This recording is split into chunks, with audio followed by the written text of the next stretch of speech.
आज से सैकड़ों साल पहले एक समृद्ध नगर में एक वैरागी साधु रहता था। उसके पास न घर था, न धन, न वस्त्रों का ढेर, बस एक लंगोटी और एक छोटा सा कटोरा। वह नगर नगर भिक्षा मांगता था। भूख लगती तो किसी के द्वार पर जाता और जो भी उसे भोजन देता उसके बदले वह जीवन की एक गहरी सच्चाई कह देता। धीरे धीरे उस साधु की ख्याति पूरे राज्य में फैल गई, यहाँ तक कि राजमहल तक उसकी चर्चा पहुंची। रानी ने निश्चय किया, मैं स्वयं इस साधु को भोजन कराऊंगी और जीवन का सत्य जानूंगी। साधु को महल बुलाया गया।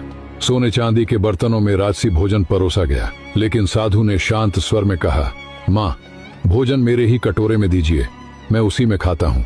रानी ने आदर पूर्वक उसके कटोरे में भोजन परोसा। साधु ने भोजन किया और रानी को जीवन की एक अनमोल सच्चाई बताई।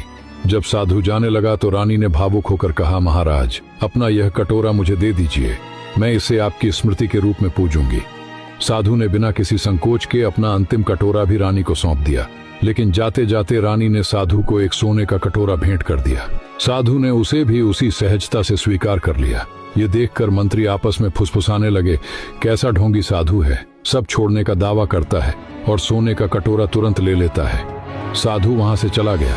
अब वह उसी सोने के कटोरे में भिक्षा मांगने लगा। ये बात पूरे शहर में फैल गई। शहर का सबसे चालाक चोर यह सुनते ही सतर्क हो गया।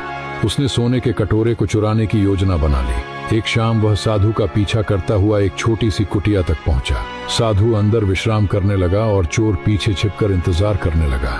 थोड़ी देर बाद साधु ने कटोरे में बचा हुआ भोजन खाया और फिर वह सोने का कटोरा कुटिया से बाहर फेंक दिया। कटोरा सीधे चोर के पैरों के पास गिरा।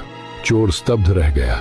जिस वस्तु के लिए वह जीवन भर अपराध करता रहा, वह साधु के लिए तिनके से भी हल्की थी। वह दौड़कर अंदर गया और बोला, महाराज, आपने इतना कीमती कटोरा बाहर क्यों फेंक दिया?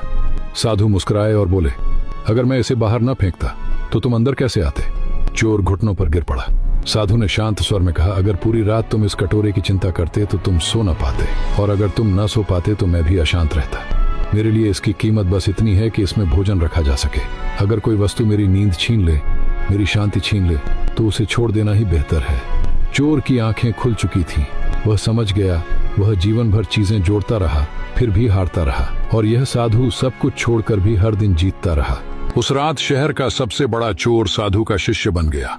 मॉरल ऑफ द स्टोरी, जो हमें बेचैन करे वही हमारी असली गरीबी है। धन से नहीं, शांति से जीवन जीता जाता है।